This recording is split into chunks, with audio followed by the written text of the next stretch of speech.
T minus 30 seconds.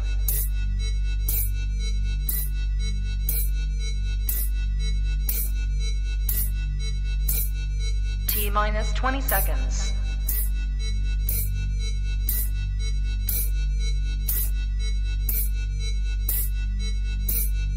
Ten, 9, 8, 7, 6, 5, 4, 3, 2, 1, 0.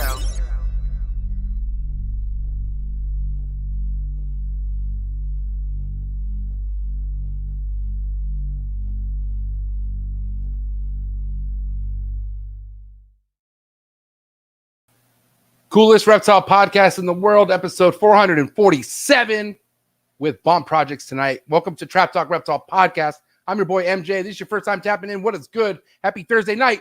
If you're into keeping reptiles, either breeding or just overall admiring, this is a podcast to be tapping into, man. So make sure you get that like button up, hit that subscribe button, hit that notification bell, select all. You'll be on top of every single podcast I drop here on this channel. I drop a podcast Monday, Tuesdays, and Thursdays. I do not miss. All right. You can also listen to Trap Talk Reptile Podcast on all the major audio platforms like Buzzsprout, Apple, all the major ones. All right. So no matter where you listen to this podcast, thank you so much. It means everything to me. Shout out to the early birds. I see you guys. If you're looking for exclusive content, if you want to get more than out of what you get out of each episode, get more behind the scenes, and just really connect yourself with some of the best people in the reptile industry, then look no further than joining the Trap Talk Patreon family. The very first link in the description below. Go down, click on that. Join the Trap Talk Patreon family. As soon as you join the Patreon family, you get a link to the Discord that will tap you in with over 200 people that's a part of this, and it's nonstop growing. Shout out to all the Patreon members. Appreciate you guys. We also have an amazing Instagram group chat that's cracking. So, again, Patreon members, you guys are my heart. Mad exclusive content on the way, and there's also uncut, raw editions of certain podcasts that I pre-recorded, only available to Patreon members. All right, so thank you again, Patreon members. And, again, more exclusive content on the way. Shout out to US Art. First and foremost, make sure you support US Art. You're looking at a gold member channel all day, every day. But yes, if you are into the reptile game, and you don't know what US Art is, don't even trip. I put that in the second link in the description below. Click on it and then become a US Art member. Super important. These numbers really matter, especially when it comes to fighting legislations. Never know when this is going to hit your backyard, so you better be prepared. Again, shout out to Phil Goss. Thank you for everything that you do. And shout out to you, man. If you're already a US Art member, thank you for being on the same team. And let's go, man. Let's continue to fight for animal rights. Tonight's episode, I will say, is brought to you by Mark Bailey from Mark Bailey Reptiles. Head over to Mark Bailey Morph Market and make sure you're ready for some of that Mark Bailey heat. It's our dog right there. He knows Mark Bailey. I believe they met at Trap Fest. And that's an event only I'll get to Trap Fest later. But anyways, Mark Bailey, shout out to my dog. Seriously, this guy's he's a GOAT. He's an OG in the ball python game. Tap in with him. Again, on Morph Market, type in Mark Bailey Reptiles and go follow his work and get yourself some of that Mark Bailey heat. I also want to say tonight's episode is brought to you by my boy Elijah and his wife Tiffany from Juggernaut Reptiles. Man, you want to talk about diversity at its finest, but working with some really awesome stuff, some definitely underrated species of pythons. He also works with anacondas, but he's really known for his short tail game, man. This guy's short tail python and his blood python game is not to be slept on. Probably one of the best blood python, short tail python guests I've ever had on my show, and that's a fact. All right, and the fact that he is also tapped in with other species of reptiles, I mean, this is kind of what I want to be someday. You know what I mean? So shout out to my boy Elijah. Shout out to his wife Tiffany. Juggernaut Reptiles, OGs, man. Anyone knows that they've been around for at least 6-7 years. They know that this full Juggernaut Reptiles is the real deal, Holyfield. I also want to say shout out to last month's sponsorship highlight. That's my boy Blake over at Blake Exotic Feeders.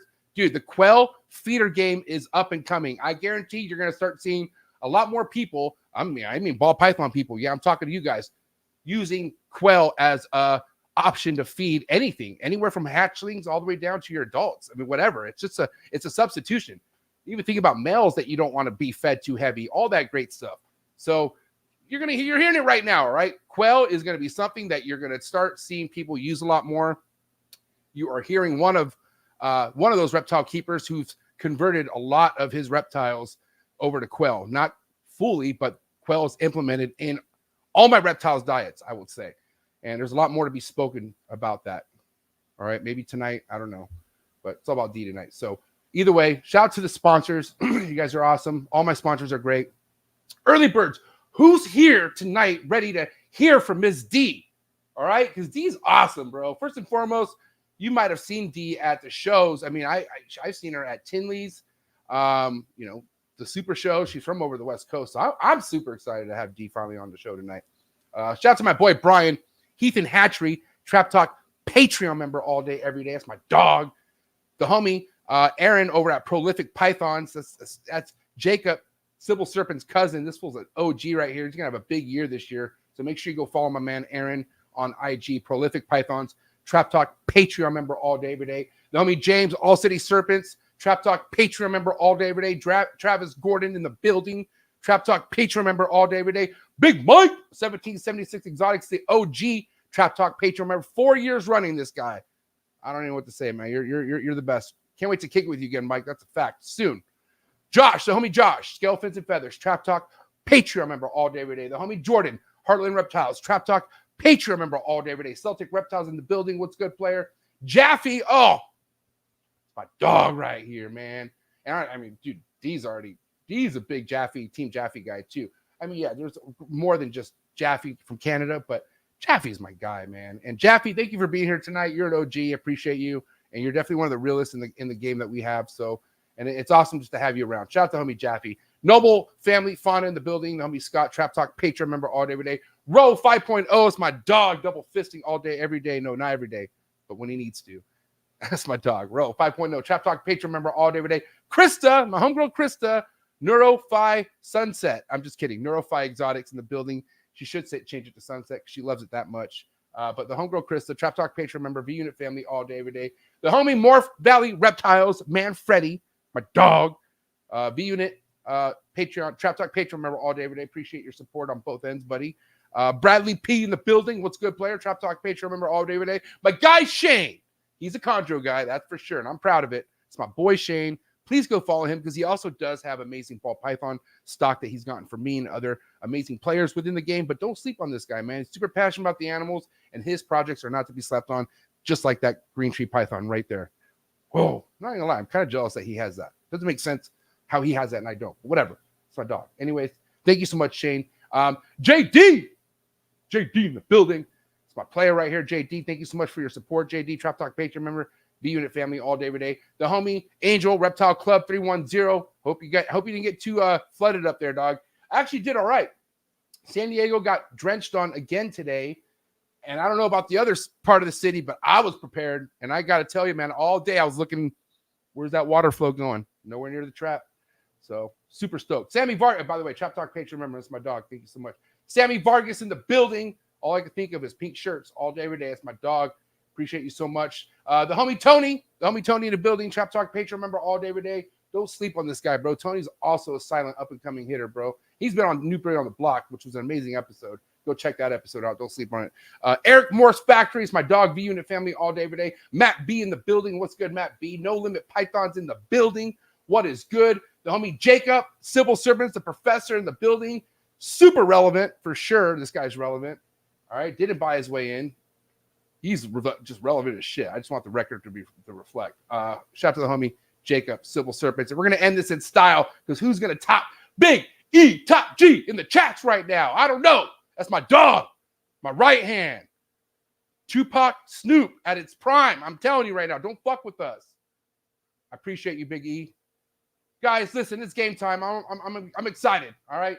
Like I said, D's in the building tonight. I'm bringing you guys a treat because nobody really, as a whole, in the social media world knows this lady. She's amazing. All right.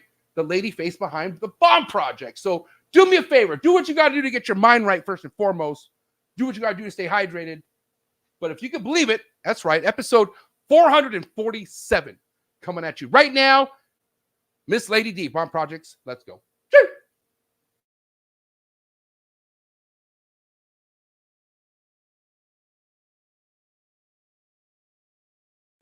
Good. You ready for do more in the future? Trap Talk podcasts? Yes. Man. Only Trap Talk. Exclusive. Yes. Exclusive. Oh. So stop calling us. Rub the spot, get the club to pop. When I come up with the crop, God love it or not. I'm hot from the hop to the rub the spot, get the club to pop. When I come up with the rub the spot, get the club to pop.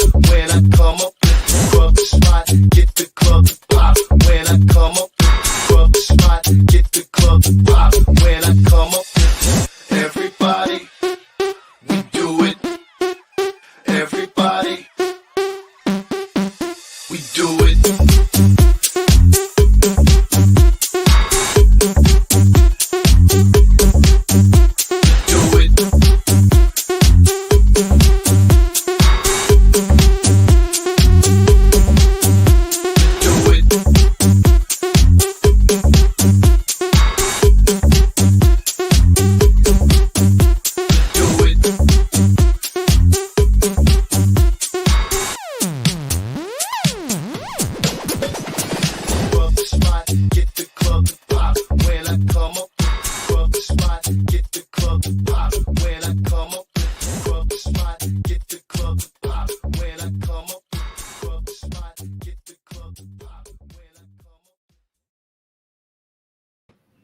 And we're live, episode 447 with the Half a Bomb Project. They go the lady by the name of D. What's up, D? Hi, how are you, MJ? I want to compliment you on so many levels, like the cabinets, next level, the color, but your glasses, first and foremost. You just got so much style that I like, D. You just got style, girl, and I'm so happy you're here tonight. How are you doing? Thank you. Your introduction made me very nervous, and but I will say I want to thank Mark Bailey for reaching out and giving me some good luck, and also Alan from Oklahoma, my two boys. Nice. And of course, Kylan, you know. Why did my intro make you nervous? Just, I don't know. Make too much? No, it was good. But then the music makes it easier, like, to settle in. I don't do this very often, right? Yeah. You feel good though, right? Yeah, I feel okay. Yeah. All right. I'm just saying, you're killing it so far. Okay. Well, thank you. I appreciate it. No, it's not seriously. my most comfortable element. It really isn't. And I know, I remember I asked you a long time ago when I first met you, I think we're having a good time at Tinley, and you're just like, no, like, I'm just not here for that. I'm here just to find out things and, you know, more behind the scenes. And I was kind of hoping we could maybe clear up for anyone out there wondering, like, well, what's her like situation or her position with Bomb Project, you know what I mean? And so, and how I even got to that. And first and foremost, because you and KG are business partners, correct? We definitely are business partners. Yep. Mm-hmm. Okay. And you guys you guys have history, and you guys go back for way, I don't know how long, but I mean, you know, without, you know, letting everyone know just how old we are, it's been a really long time. We've known each other for over 30 years. What's crazy is, like, KG's a humble guy, man. Like, he's so, like, to me, I feel like the things that I found out about this guy after I already started liking him, and he never told me that he was on Monday Night Raw with Mike Tyson, and like, I was like, whoa, I just couldn't believe this. Like, you know what I mean? And just like, and then obviously he told me more stories. And so what a guy to know, first and foremost, you know what I mean? Mm-hmm. And you guys went, high school, or how far back do you guys go again? Remind me? No, we met when we were, I think, 20 or 21. So pretty young. Yeah. Yeah. Long time ago. Yeah. And then for anyone who doesn't know, you know, KG has connections with Chad from Ship Your Reptiles. They went to high school, or they grew up somewhere. They've known each other. I mean, they were like next door neighbors. They grew up next to each other. They've been friends since the Sandbox, really. Yes. Yeah. And I believe that was biggest connection to Reptiles for KG was through Chad, right? Yeah. And then when did it become something where you and KG discussed, like, hey, let's start a project? You know, it was at the beginning of the pandemic. We were, you know, I think I went on, you know, one trip with him to go pick up a snake, you know, wherever. And then after the second one, I started asking questions, you know, and, you know, if you know anything about Kylan, he's not really one to give up a lot of intel, right? So you have to really probe and ask a lot of questions. I mean, unless it's about something, you know, I don't know. Hey, is anyone, and dude, everyone, like, see, Kylan, like, I call him KG, but Kylan has made his rounds also at shows and has mingled, made a lot of relationships. And anyone knows, like, if you ever ask KG a question in public, he'll look around and come and tell you this close, like, and he'll tell you with a very low voice. You know what I mean? And I fuck with KG's vibe like that. You know what I mean? Like, I feel like he gives you intel on the low and doesn't like to just be like a loudmouth about it, you know? Well, I've had to work a lot for my intel, even being his business partner. It's like, you know, so, you know, I think after picking up the second animal, you know, I was asking him, like, what are you planning on doing here? You know, and his, you know, his idea at the time was to, you know, breed the animals in a few years' time and, you know, work with the hobby, right? Now, me, I'm like, a little bit more neurotic and business focused. So I was like, well, let's just do it now. Right. And so, and he, of course, and he was nonchalant about it. Like, sure, of course. Well, Yeah. I mean, I kid you not, 6 months later, we had probably 100 animals, Wow. And this is during COVID, right? Like the COVID era. Mm-hmm. Wow. Yeah. Because I feel like you guys came out of nowhere, but as soon as you guys popped up, like you guys were friends with everyone I was friends with. Like you had ties with Miguel and like other people. So I just saw you guys mingling the way I feel like people who really want to be relevant in this mingle. You know what I'm saying? The funny thing is that was really kind of unintentional at the beginning. We were just buying animals from Miguel and Justin and Mark and, we bought so many animals from so many different places, whether it was, the first year we were buying animals from South Africa and from Europe, whether it was Belgium and in Germany. And I don't think we had any idea of really what we were doing. So we weren't really scared of doing anything. It was just, do it, right. And really we didn't know what we were up against either, and not that we made the smartest decisions at all. We made some real dumb ones, but it seems like you and KG have a lot of trust that you guys, like kind of crutch on each other when it comes to making certain decisions with projects. Because I could tell you right now, the kind of moves and stuff that you guys made, I already know there's a lot of research and talking and shit to understand what you guys have. Like, it's not easy, like to kind of like puzzle and find out what you have, because everything's for the future. So if you look at it, you're not going to really make any crazy noise for like the first 5 to 6 years. Like, and then that's not even guaranteed. And then even when you get to 5 to 6 years, like if you're in a market like now, you even have to pivot and then you have to change some different directions, which kind of puts you back. But if you just keep going, it all works itself out. It's just a matter of when, you know what I'm saying? Agreed. But before we get to the projects, like, was KG already like, was he a green thumb at the breeding game? Like, did he know how to breed and like, or would he get his, no, we were doing a lot of research. First of all, the man does so much research, whether he's watching, every video or talking to every breeder that he can, he does, and, he shares as many videos as he can with me, and I'll, watch as many as my attention span allows. But, we learned a lot the first year. We made so many mistakes, Do you have a mistake you like to share, just to maybe for awareness for anyone out there or anything? We thought we were buying ourselves into the fast track, but then we realized not at all. I could have spent, a quarter of the money that I did and been further along, and if I just focused, or if we just focused on specific animals. But, at the beginning, we were just so fucking gung-ho about doing it all. And it was so exciting, It was really, at a time during COVID where we were like cooped up, and this was really the only thing we could think about, right?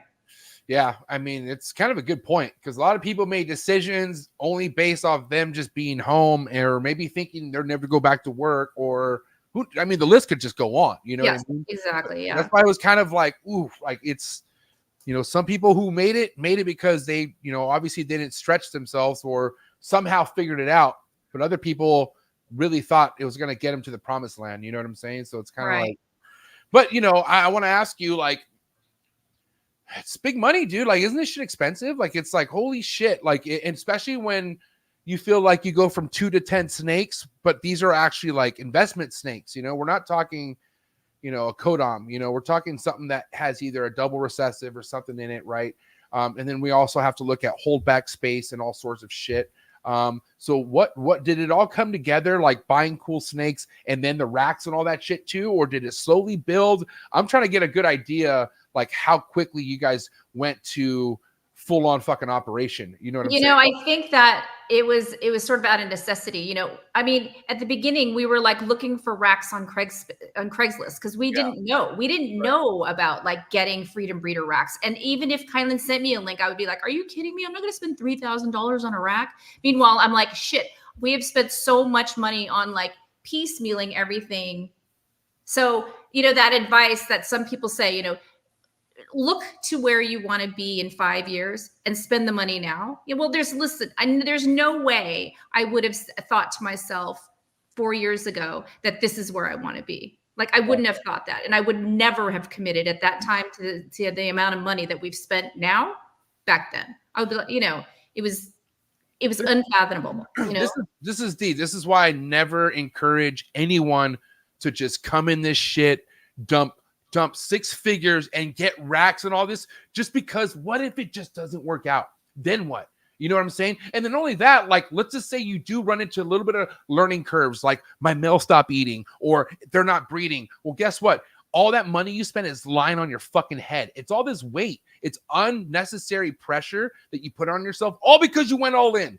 You know what I'm saying? Yeah. Well, I mean, I've literally at this point, like thought to myself, well, I'm just like looking at like that money, like it's already spent, Yeah. But what I'm looking at right now is what we're spending monthly, right? Just to keep the projects and the hobby going, and that's not like, if we're breeding like we're breeding and keeping animals like we're keeping, it's not easy and it's not cheap, right? So for the average person who thinks, oh, I want to start, keeping 100 snakes or 200 snakes and then breeding reptile rats to feed them. Okay, well, where are you going to put that? How are you going to pay for all that? It's overwhelming, really. Yeah, because in a realistic world, let's be honest, if you're in this the way we're talking about being in this 100+ snakes, why wouldn't you breed your own rats? It'd be stupid not to, because you got Ferraris parked in your fucking driveway and you're going to spend all that rodent money? Because even if you have a rat plug that's like half the price of the pet shops, it's still like a few $100s a week.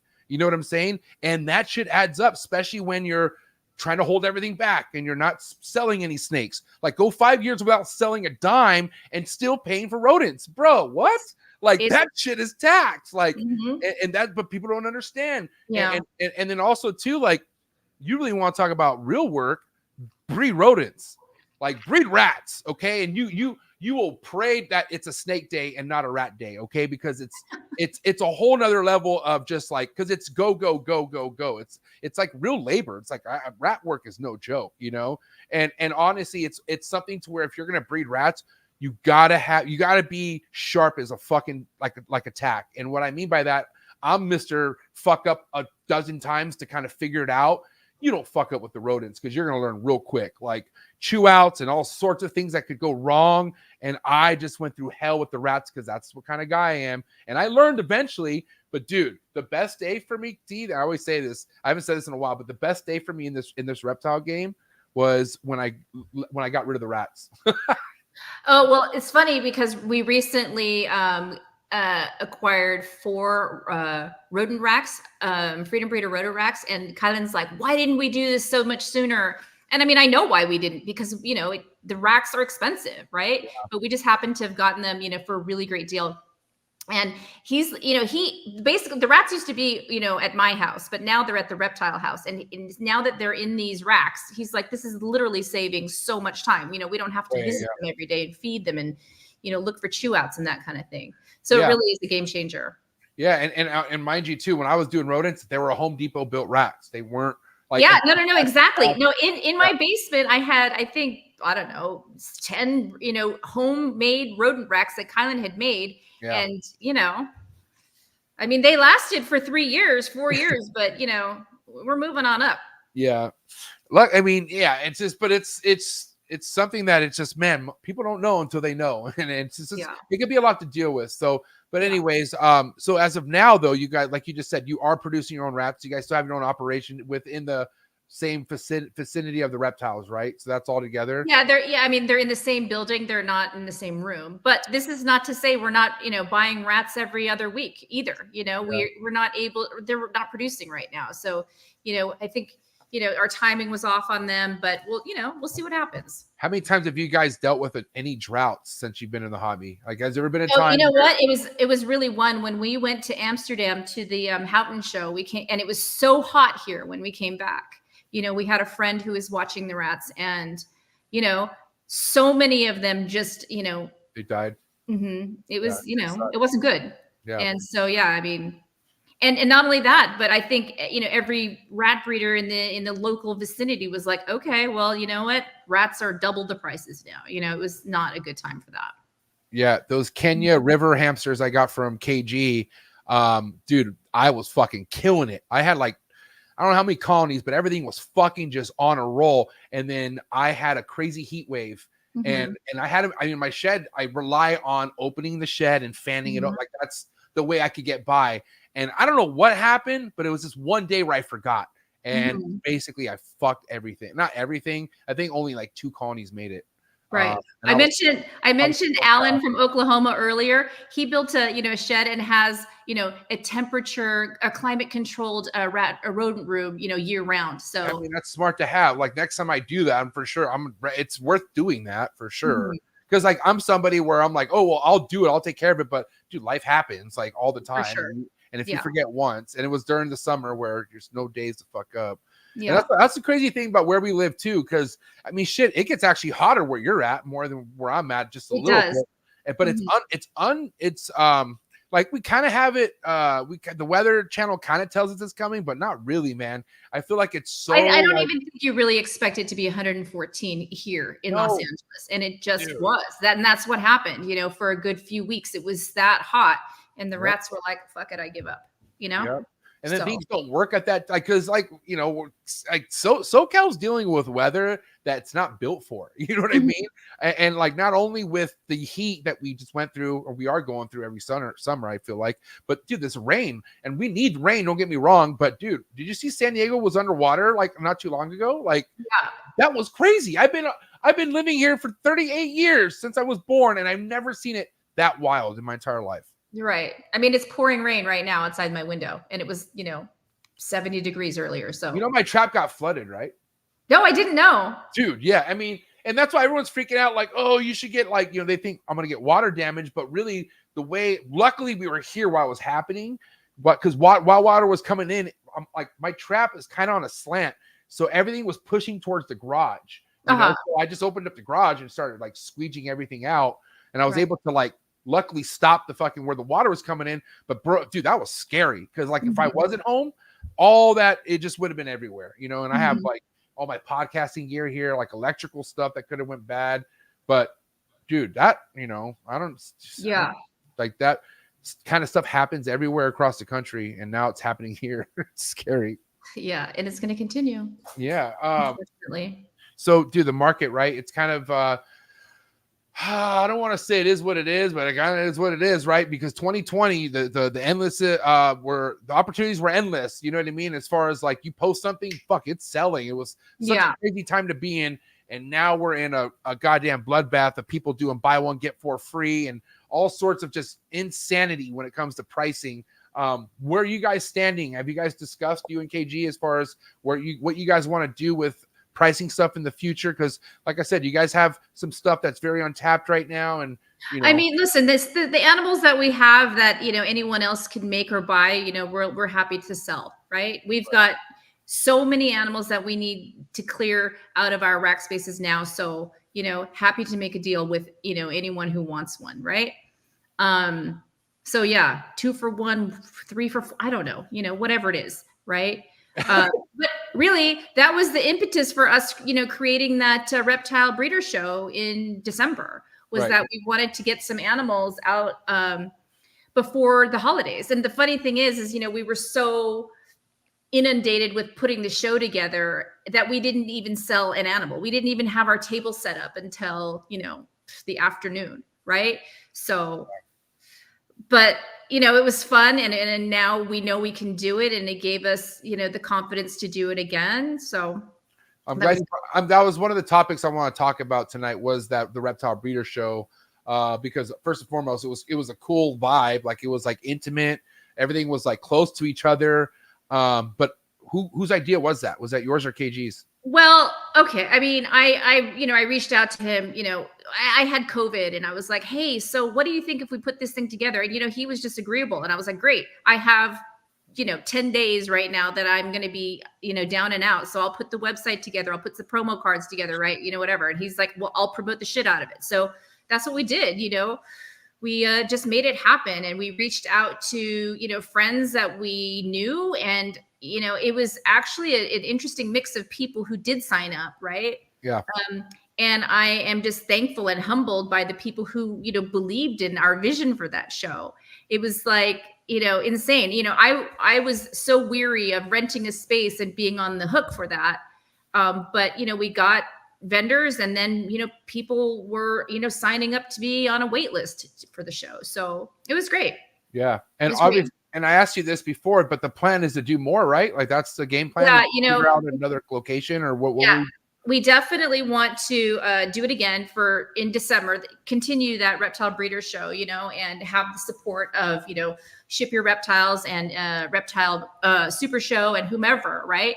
But we have ideas of creating, something outside of the box, something that, other breeders and shows aren't providing. And we're not trying to compete, but try to, let's say, I'm just change the vibe a little bit, Well, I mean, I love the fact that Rami was there. He had a table. Like, come on, like that's like. Well, no, I reached out to him, and I was like, listen, I want to do this thing in December for Christmas, and I just want you to, to know, and I know that I'm not trying to, pull the rug under you, and and I'm also a big fan of his and his shows, right? So we need to be friends.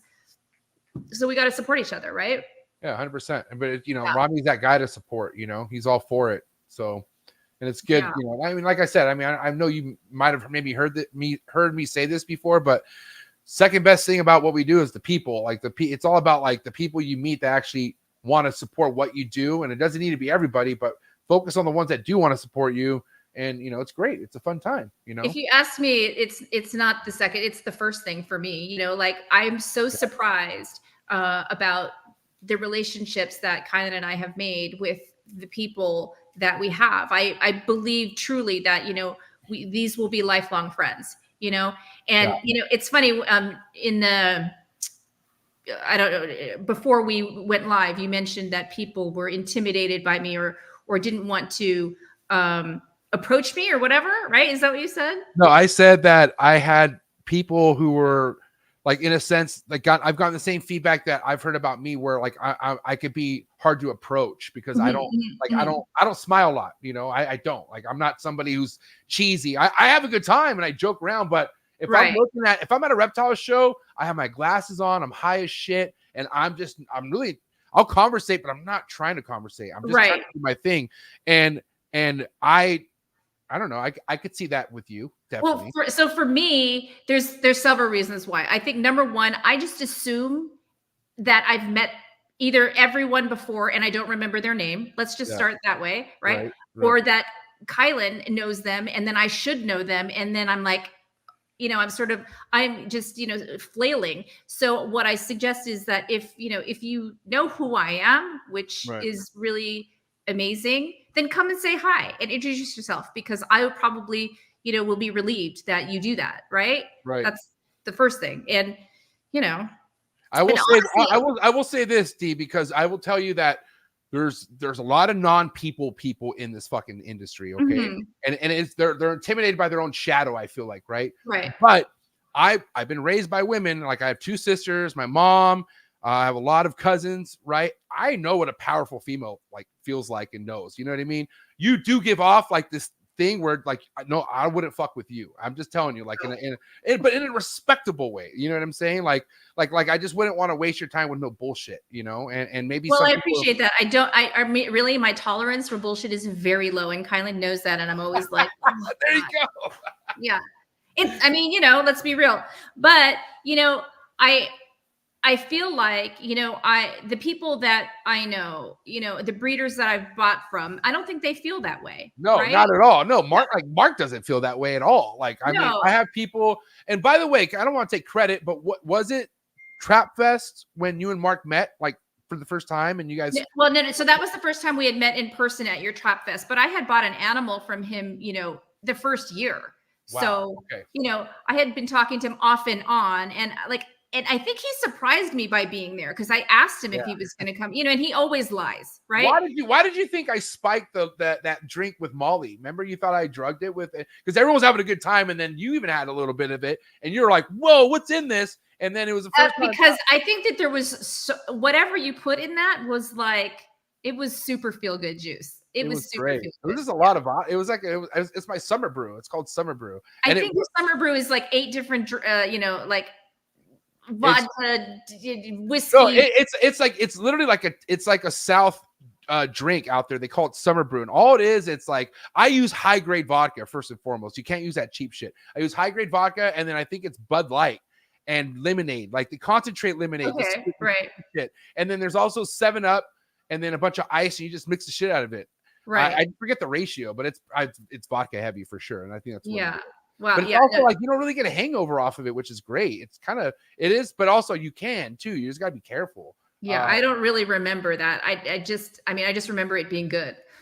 It was, and it will be at this year's Trap Fest. Are you going to Trap Fest this year? When is that? June 27th. Of course. I mean, if we're in town, we're definitely going to be there for sure. Yeah. It's the week of the LA Pet Fair, which is, I'm sure you guys will be vending. That's that's Pomona in June. Oh, Pomona. Yeah, for sure. Yeah. So we are vending, all of the local shows for sure. Yeah. Yes. Anaheim, Pomona, maybe, a random one here or there. Yeah. Okay. One thing I want to give you guys props on, and I made sure with Rami, because I just locked in like my tables at Pomona, like my same spot all the time, which is right next to you guys. And I asked Rami, I want to be next to Bomb Project and the homies because it's cool. And I also love that you guys always have a way to attract people at your guys' table. Like, I'm not saying it's popping 24/7, but for the most part, there's always somebody there chopping it up in your guys' table. Yeah. And I see that you really get down at the shows.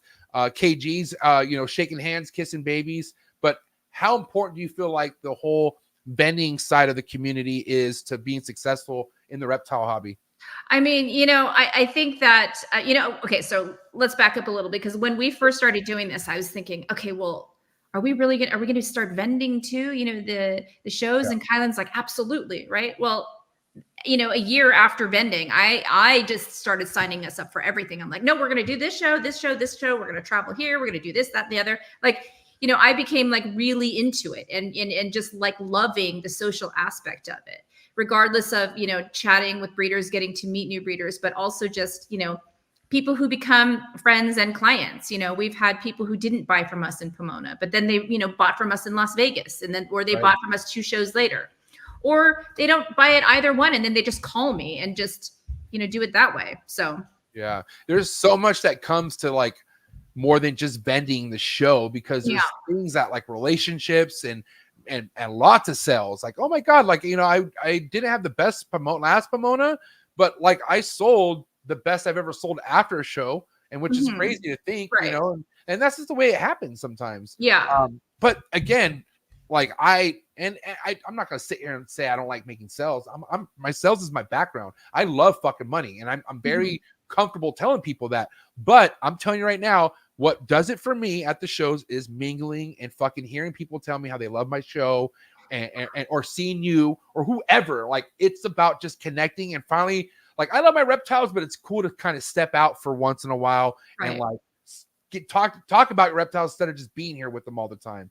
You know what I mean? Because I'm a fucking hermit, dude. Like I don't, my wife supports me. She's great, but I do it all in here. I do the fucking breeding, selling, everything, which, man, if I had a deep, dude, I think I'd be on fucking point. It's a lot of work. And, like I told you, earlier, like the last year, I've sort of, stepped aside for a bit, focusing on other stuff, but it's a lot of work. Kylan is in that room pretty much, I'm not going to say 24/7, but, he's there almost all the day, all the time, and it's impressive, because he just loves being, well, I don't want to say all this, whatever, and speak for him, but he enjoys it. Has he ever been burnt out? Like, have you guys had to talk about like resetting yourselves or anything like that? Because I've been burnt out a couple times, maybe more than a couple times, but I don't think he'd ever even allow himself to do that. Really? And if he got burned out, we'd be fucked. I mean, seriously fucked.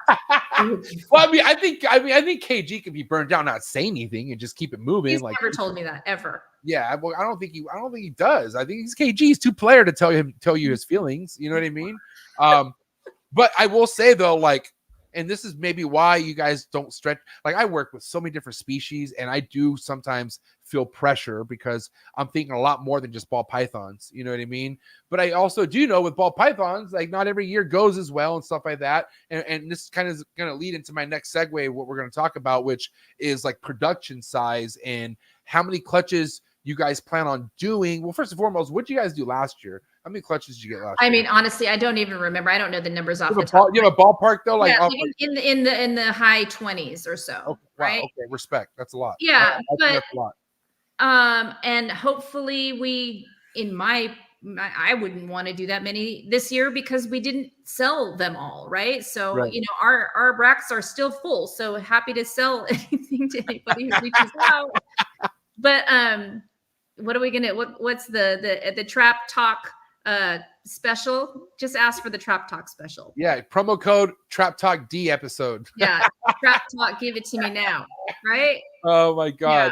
It's so funny because me and my boy Emilio, who's like a co-host on my Monday night shows, we kind of have like a little like inside joke because it is like for me, like when I first came into this, I never saw no buy one get one free or I never saw these signs that had these deals like that. And then now I see them, and I think Emilio was the one that told me, he's like, first, next thing you're gonna see buy one get one free, buy one get three free, and then the last sign's gonna say PTM which stands for please take my shit. Oh my god, that's funny. Well, I think I listened to Justin. He put a video out saying like, if your only tool is the hammer and that's to reduce your prices, then you need a different tool, right? Yeah. So I think first of all, I mean, like I said earlier, the animals that we have that everyone else has, okay, sure, we can sell those with at a discount and happy to get rid of those right now, right?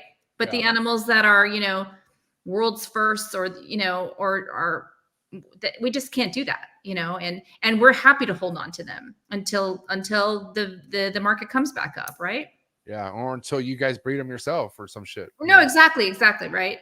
Yeah. But I think that's kind of it's like, okay, you gotta look at it at a different angle here, because if you're able to have patience on top of space for these stuff that you can't sell, and it's really good and it is good stuff, well, guess what? It'll get to the point where it might be ready to breed, and then it would be even more worth it. But people kind of get in their own heads, and they want to rush things. And I know this from experience because I've looked at an entire hatching rack like full of babies, and I'm like, God dang it, like what am I going to do right now? Yeah. Most of it's not even on Morph Market, and then I go look to see that nobody's selling shit. Then my heart starts to race, and then people start to panic. You know what I mean? Right.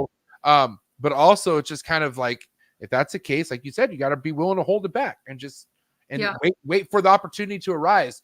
But then also don't be mad at the world when you're not going to shows or not putting yourself out there. I can't be mad at the world when we're not posting our snakes. That's like the problem. I tell Kyle, it's like a joke. I'm like, funny thing is if you post the snakes, people will buy them. Yeah, but that's like a whole nother job. It really is. But now that my my focus is going to be a little bit more on the snakes again, I think that I can help out a little bit more in that regard. So kind of give us a little bit more, like, so obviously financially is like that's what your position is as far as Bond Project, right? Like you trust KG as far as what his ideas were, and that's your position. But what else can you do? Give us more like what Not you can. much. No, but you just told us taking pictures maybe, or no. Honestly, the idea to do the snake business was Kylan's at the beginning, and then I just sort of like pushed him to take it to another level. And yes, Okay. I did have the finances at the time to make it all happen. And but no, we get together and we talk about the breeding plans for the next year, and we go on all of our our reptile errands together. We do a lot together, but yeah, sometimes I take pictures, sometimes I build a website, sometimes whatever, do some swag for the brand. I will tell you, man, and it's annoying because I hate to drive this into people, but like not having a noticeable Morph Market presence, meaning like pictures are always updated, which is like a lot of fucking work. But that pushing a YouTube channel, posting every day on Instagram, posting reels every day on fucking YouTube, bro. This is why I look at what I did at one point, because I'm trying to do all that, and it's okay. We don't do any of that. I mean, we need hire someone. even if you can, you're gonna have to look at, like, if you are doing what I'm doing as far as breeding and all the social media stuff, it doesn't make sense. There's no way. And I'm doing what I can, but I want to do even more. But by doing that, I need to hire someone. And to hire to give this baby to someone and trust them with it, I'd rather not. You know what I'm saying? But it's like, where do I draw the line at? Like, I need to figure something out. And I'm only saying this as an example. Like, there's so many fucking things that should be moving all at once. Well, there's a saying in business: if somebody can do it 80% as well as you can, then you need to farm it out, right? Right. So if you need to be able to trust somebody, to do that, and the content is coming from you anyway, right? So not that I'm, so good at it. We haven't been doing it ourselves. We've totally fallen off on that for the last year. I mean, Kylan is amazing on the lives. He does it consistently, whether it's with Jaffe or, on every other show that he's on. So that part's great. I look at like what like Barchek had, like Barchek has Jay, like he had all, and I just like, dude, how much like salaries that he had going on just to have that going. And it's like, I guess give myself. He also, he had a business that was generating, income, right? So there's sales. So I mean, it was, and this is what, I'm trying to figure out for 2024, if it's not just the reptiles and, whether it's a show or two and, the next thing that we can do for bomb projects, and, basically springboarding off of, the hobby. I think what helped you guys in the beginning, other than you guys making great relationships, was Justin gave you guys props on your logo, like right off the bat. I believe it was, I forgot where he said it's his favorite. I think it was on my show where he said it was his favorite logo in the game right now. He told me it was the first time. I mean, I had already bought animals from him before. Right. I think he had seen our logo, and then I met him at Schaumburg.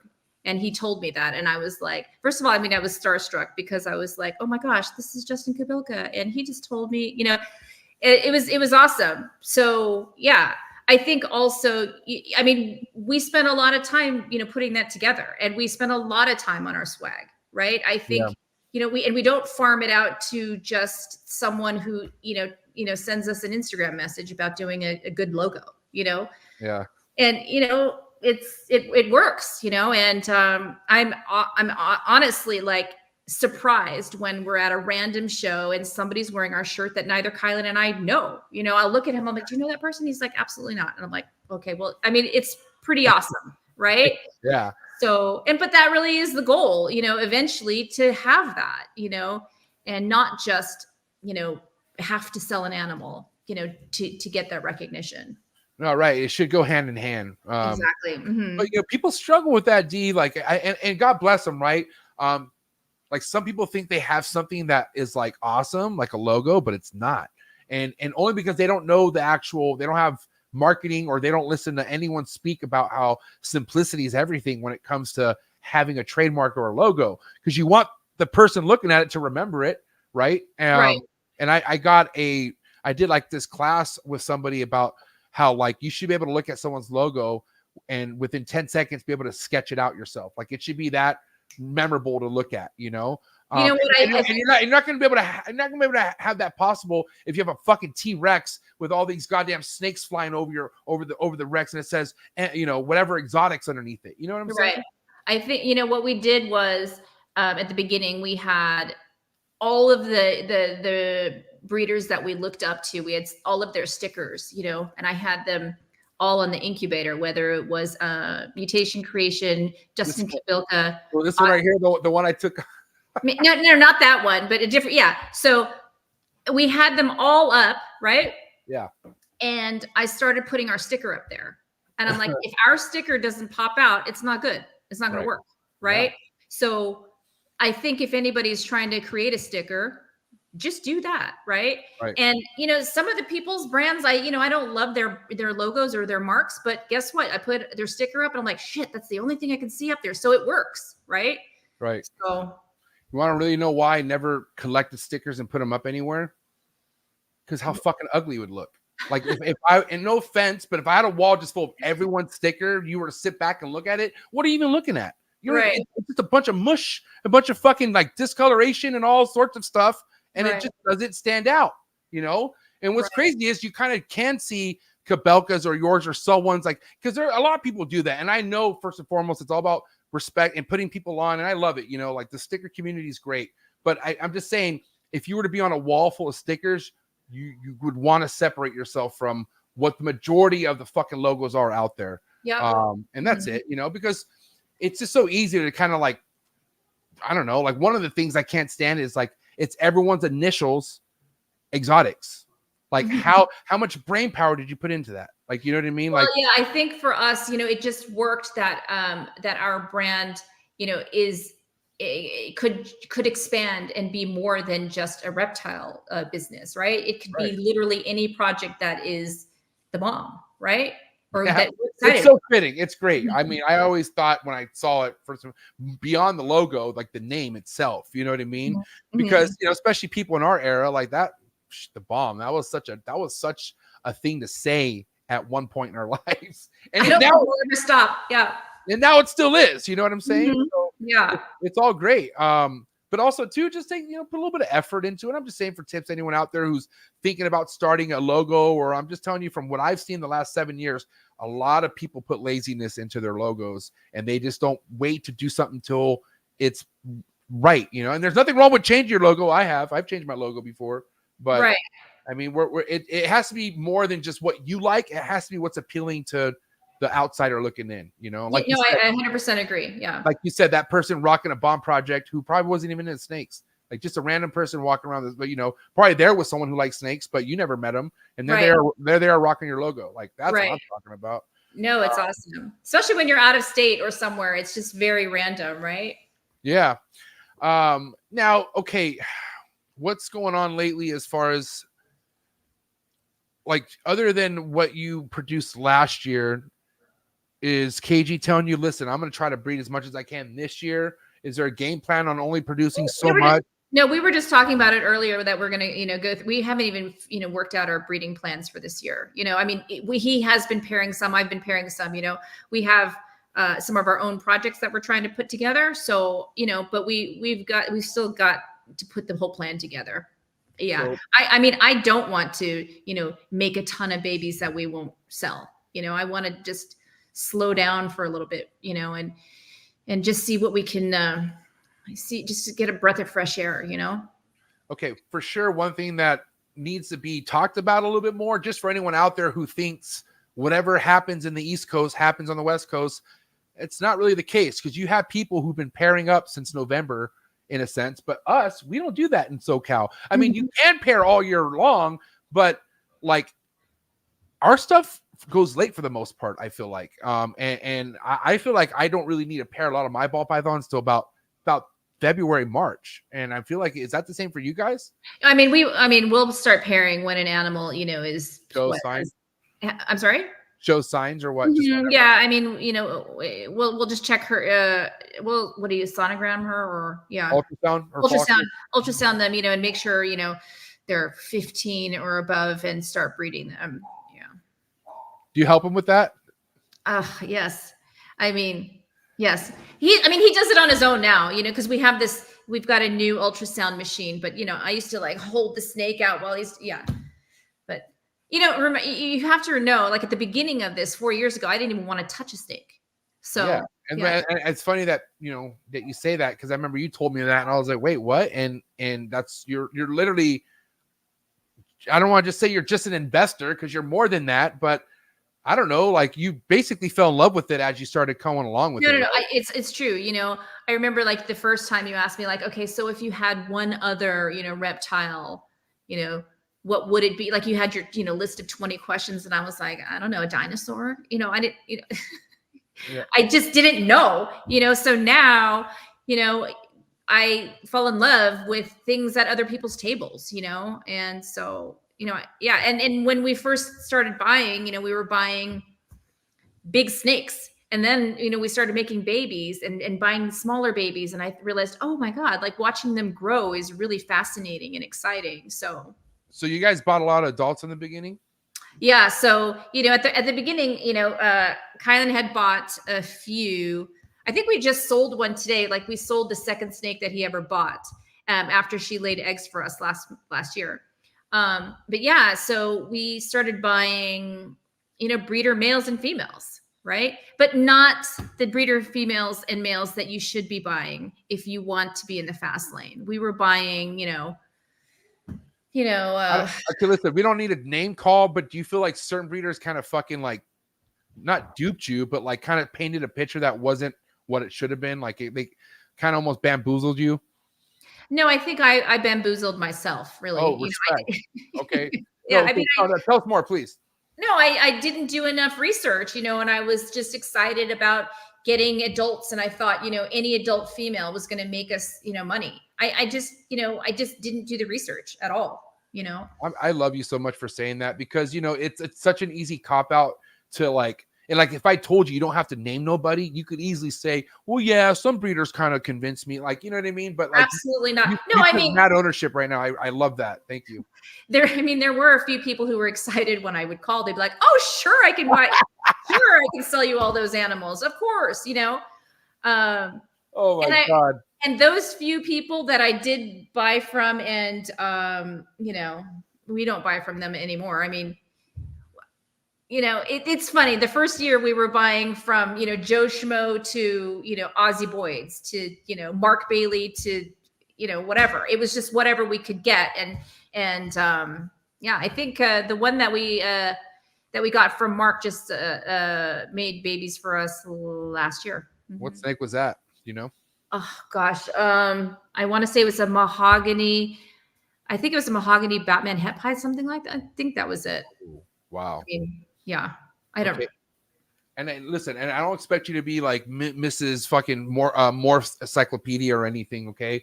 But I do have to ask you, what are your favorites? Like, what are things? Well, of course, and I do have favorites. I think, but it changes. I think I totally understand. Yeah, I was really, into, like, I wanted to make a Hayabusa. Well, guess what? We have Hayabusas, and they aren't selling for shit now, right? What's a Hayabusa? Wait, what the fuck is that? It's a super hurricane, right? So it's just, yeah. So I kept, harping on kind of, I want to make a Hayabusa, right? Who named it that? Oh, I don't know I have no idea who named it that. Jesus. All right. And honestly, and then I fell in love with the monsoon. I saw a monsoon when I was in Canada a few years ago at Billy's place, and was like, that's all I wanted. And I wanted a visual male, because he was going to sell us a possible het. And I thought, well, I don't want a possible het. But, the moment I saw Justin post one on, I think it was on Instagram, we bought it. And I mean, we were in Amsterdam at the time. And I just told Justin, I was like, hey, do me a favor and just don't tell anyone who bought this, And I think we kept it under wraps for like, I don't know. I didn't tell anyone. Let's just put it that way. And I don't think Justin did either. So it was just. But you bought it while you're in Amsterdam, or you bought it in Amsterdam? No, we were in Amsterdam, and I saw the post, right? Yeah, okay. So I think we were like 9 hours ahead of everyone, right? In Los Angeles. So I think by the time in the morning, it was already, it was we got it, and it was really exciting. And then we've been growing it in the rack, and it's breeding now. It's exciting. So how do you feel about Hurricane now? Do you still like it? Oh, I mean, Hurricane's beautiful. I love Hurricane. Yeah, I do. But, it's by itself, it's not doing anything, right? So we're just piling more genes on top of it. Simple, like incomplete dominant changes everything. Like the right one changes everything in Hurricane. Right. But also, too, like Hurricane, I mean, wow, like it kind of, just like a lot of other morphs, took a big hit in the market, you would say. Like it got a lot cheaper to get like I said, we were just selling some Hurricanes in Pomona for, what? I mean, it was $600, I think. And it was like ridiculous. Yeah. The whole thing, I think, you asked me how I was feeling when I saw you in Pomona, and I told you I was feeling disenchanted, and I really was. Right. But it's temporary, because I get excited about everything else that we're doing, whether it's, the shows or, So, okay. Hurricane is one gene that, like I said, it's still going to be right. It's like blackhead, right? Like that thing, put the right genes in it, Hurricane stays relevant, right? But what else? What's another gene that kind of maybe feel maybe a little gutted about that you're working with? First and foremost, do you have any sunset? I need to ask you. We do have some sunset. And how do you feel about? How do you personally feel about sunset? I personally felt very passionate about it. I think I was the one who was like, I bought it at Tinley. I think I bought it from Brad. Yes, Brad. Yeah. So, yeah. I mean, he had a breeder female. I think she was 900 grams. So we took her, you know, and so we have a few, but we haven't made any. And what do you guys, do you happen to know what your plan is with sunset? What you guys are doing with it? So many different routes to take. And I'm just curious what KG's putting into sunset. And if you don't know, it's fine. I can also I think we haven't, like I said, we haven't put our plans together for the next year. I'm sure Kylan has ideas, you know, but let's see. I sure hope it's hypo. Oh, well, I'm sure he'll, yes. Okay. I love KG because he's team hypo all day, every day. Where are you at? I honestly, I mean, it's funny because if you show me a pastel desert ghost, I'm like, oh my God, it's so pretty. It's like, to me, I love pastel and DG. So, you know, and I know that's probably, I don't know if it's controversial or not, but people just hate. No, people all agree that pastel and DG go great together, especially with clown and other recessives, which is why you can't bash on pastel that much. The problem with pastel is people are breeding it when they shouldn't be breeding it. Meaning they're not breeding it to fucking DG. They're breeding it to a banana or something like just oversaturated, where if you go on Morph Market, it's a bunch of pastels with no future in it. You know what I mean? But also it's easy to stand out with pastel DG clown shit. Like it only makes the snake look better. And you can't argue that. Like you can't. 100%. So that's why I feel like, say what you want, but pastel has many reasons to stay relevant in so many projects. You know what I mean? And now if that was the case, like if pastel and DG clown looked like shit, like if it was like a pastel or like a killer clown situation, well then there you go. But it's not. So, and that's why that goes for like a lot of genes. That's why I don't really know where you guys are headed longevity wise, but so many people initially got into this fucking game during COVID thinking all they needed were recessives, and they thought, fuck the incomplete dominance. Let me just focus on making this double or triple recessive, which by the time they made it, guess what? Look how many other people are making it too. Right. And now you're not standing out different from nobody because you just didn't either take a longer route or you just didn't think right and fucking put just one simple incomplete dominant into the mix. You know what I mean? Yeah. No, I think that's really what we're trying to do, you know, put that incomplete dominant into our recessive projects for sure. You know, we've got double, triple, quad recessive, you know, projects going right now. And, you know, we've hit a few and we're just growing them in the rack, you know, and, but I want to be able to have snakes for everyone, you know, and that's sort of the battle between Kylan and I is like, you know, at a show, I want to be able to have some of those pretty snakes that someone wants to buy. And, you know, and of course the triple recessives are gorgeous, but those are untouchable to the people at reptile shows. You know, they don't want to spend 5-10 grand on an animal, right? They want to spend at most 500, right? So and that's another thing too. Like, you know, I don't know, like I try to become, I need to be more nice at the shows when it comes to prices for sure. And I only do that because I'm like, why should I budge and be a part of that bloodbath? But then again, when you're at a show, it's kind of like being there for the people and like making more of like someone happy. I feel like, you know, honestly, yeah. I mean, half the time, you know, we'll give the snakes, so and not give them away to everyone. Take it, fuck it, I'm out here. No, you know, like there's young kids who are like they want this animal so badly, right? Oh my God, dude. Yes. So yeah, I mean, listen, we could sell it on the morph market for 500, but this kid is never going to breed it, knows nothing about the genes. So okay, you know, you sell that animal for $200 and it's like not going to hurt me, hurt them, you know, and we no longer have to feed it. There was this 14-year-old girl who, like, she was so drawn to my super Dorfer tick, right? And she was just asking super detailed questions. And I'm like, wow, you're really smart. You know what I mean? And like more people would come and I'm like, here, just hang out. Like, you know, just no worries. And dude, I asked Amelia, I don't know how long she was there with that snake, but like she gave it back. And have you ever seen a kid give you back a snake, but they're still looking at the snake? Of course. And they're just like, and you're just like, God dang, I know you really want this snake. Mm-hmm. And this girl, man, I was so close. If it wasn't for it being a super Dorfer tick, I Right. wanted, and also I wouldn't have done it anyways because she's like, I asked her how old she was. She's like, I'm 14. I'm like, well, I'm not going to give an underage girl a fucking snake because Right. if I was a parent, I wouldn't be happy about that. You know what I mean? So either way, I was just like, so many things in me wanted just to give her that snake and just see her just be like, what? You gave this to me? You know what I mean? But yeah, I don't know, dude. Like I said, going back to why I love shows, it's seeing that shit right there. And just seeing the kids. Like, it's all about the kids. And shows is for the kids, you know?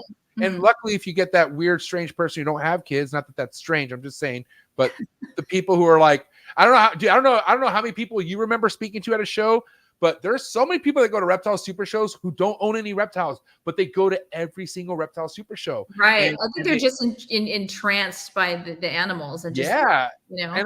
And you know, you ask them when do you own one? No. And they're like, they'll quickly say no, which I feel like it's only a given time where, you know, and I want to be one of the people to break them in a little bit, but it's awesome, man. Cause you know, it's really just, it's a lot more than snake sells at a show. And even though we do want to make money, like I said, if you get that out of your head, it just all comes, you know? But I love meeting the people I meet at the shows. It really puts a smile on my face, more than money. I'm not gonna lie. It really does. So, okay. Now you do home shows for the most part only, right? Listen, you know, as you mentioned earlier, we've attended shows all over, whether, you know, Tinley or, I mean, our favorites really are Arlington and Tinley, right? And we've been to Schaumburg, and we've been to, where was the one at the beach? Daytona. Yeah. So, you know, the thing is right now, it's like, we're not selling snakes. So I think it's a down year for us, right? So I think we just have to buckle down and start really focusing on how to make some money. You know, it's not as easy as everyone thinks. It just really isn't, you know? So touring every show for us doesn't make sense unless we're vending. If we vend a show, sure. You know, if I listen, I can't get into Tinley. And if we could get into Tinley, then we would vend. But I'm not even sure we have the animals. I feel like, you know, if we're going to vend Tinley, we better have the animals. I want to come correct. I don't want to come with, you know, brown snakes. But dude, even having the animals doesn't guarantee shit. Like you're right. But if we have the animals and you see, you know, Kylan and I at a booth at Tinley, you know, it says I got a question for you, D. What would be the animals? Like if you could think, and I don't need a bunch, but like let's think of an animal future wise, where if you knew in 5 years or a couple years, Potter was like, all right, you got a table at Tinley, what would you want to be at that table? I mean, I think our monsoons for sure, you know, regardless of what they are, monsoon DGs or monsoon lavenders or whatever it is, right? But I feel like we need to have our double visual game at least, right?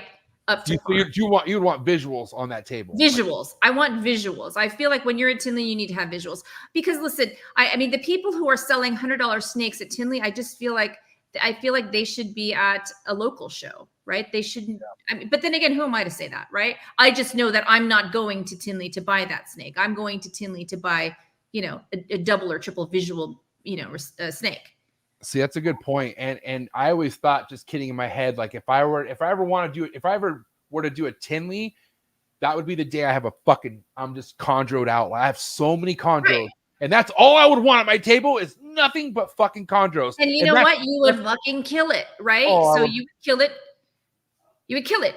So, and that's our, you know, like, yeah, I don't want to come with snakes that, you know, I can sell here or that aren't selling here in Pomona or that aren't selling here in Anaheim, right? So I want to come with snakes that, you know, other vendors want to buy. Yeah. And, you know, and that's really, you know, the point for me. I mean, for those shows specifically. It's sad to say, and I'm obviously not going to say individuals, but everyone knows who goes to Tinley's and looks at some of the booths that are always there every year, and they're like, they should not fucking be here. There's some people taking up space at Tinley that I wish they would just get the fuck out, to be honest.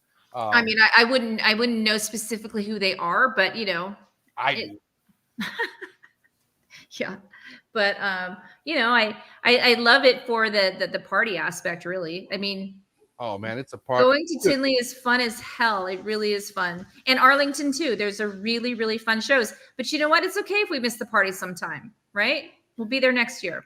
That's like my thing now.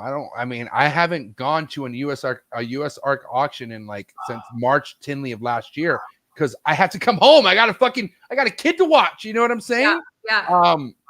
And I did remember you saying, I think, because you're like, I don't know. I think I said something about me not going to shows. You're like, you're not going to go to any shows?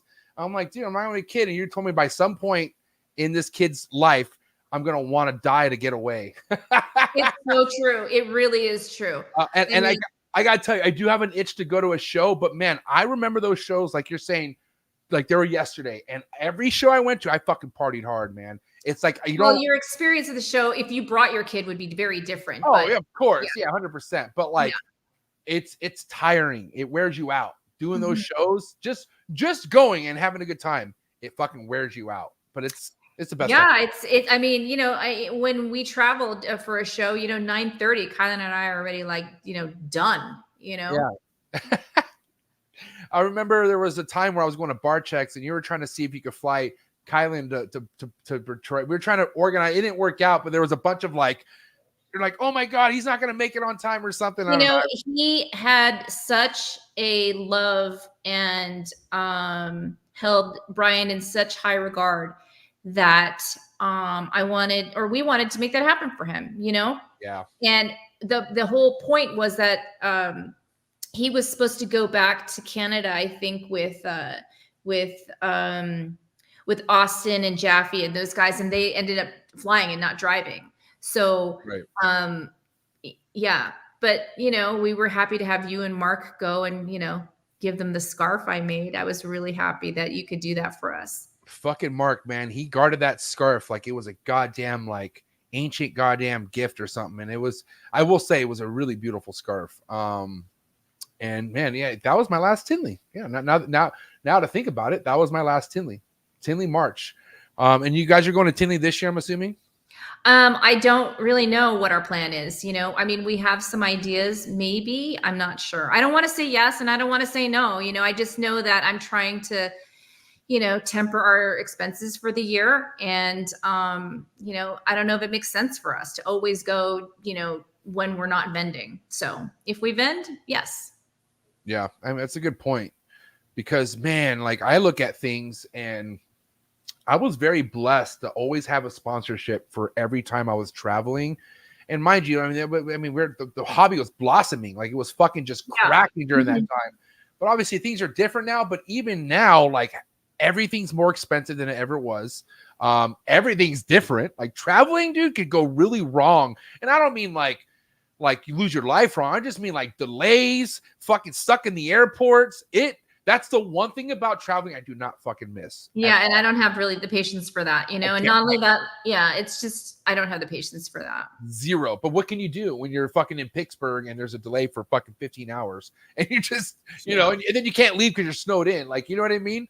Fuck. Thankfully, I don't think that's ever happened to me, and I just thank God, but. Happened to me and Matthew Summers when we went to go see Garrett Hartle at Reach Out Reptiles. I think our plane left at like 7 a.m. So we left the hotel like 4 and it was negative 17 degrees outside.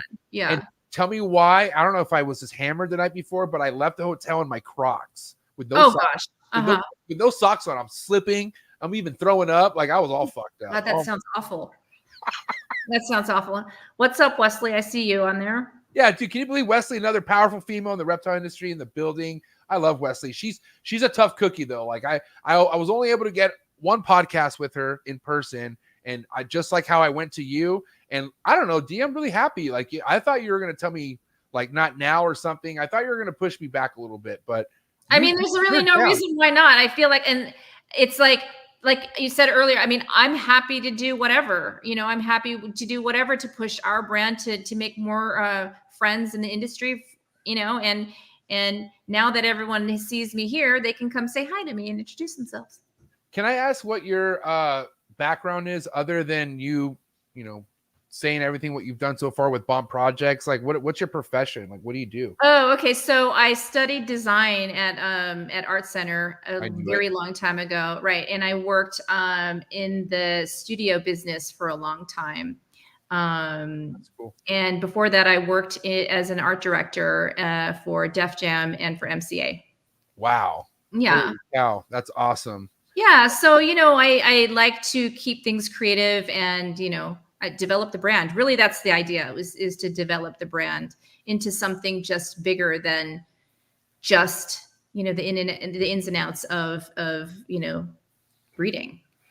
And because it should go a lot more than that. Like, one thing I loved about you saying about Bomb Project as it being a brand, it's a lot more than breeding snakes. You know what I mean? But I think every brand should be a lot more than what it's actually standing for, Yeah. I think at the beginning of this, I've talked to, I think about it when we Kylan and I were on your podcast initially. The idea really was just to create a brand that goes beyond this, like Supreme does with skateboarding. It's just to lever the hobby into something, that's a household name. And we'd love to be that. So I'm going to ask you a question that I feel like I'm pretty vocal on this, and I want to kind of hear it from you, because I'm all about, I love the animals, and not that you don't, but like breeding's what I do. And I feel like that's most important. But I also think after knowing that you really got the animal stuff down, you love it, then you can kind of think of a logo and a brand, right? But is it a problem for someone to have like 1 or 2 snakes and maybe have plans to breed, but don't breed, but they already just start a logo and everything? They kind of just get rolling before everything else does. Is there any problem with that? Or do you feel like... Listen, I don't think it's a problem for anybody to have a logo. I think that's great.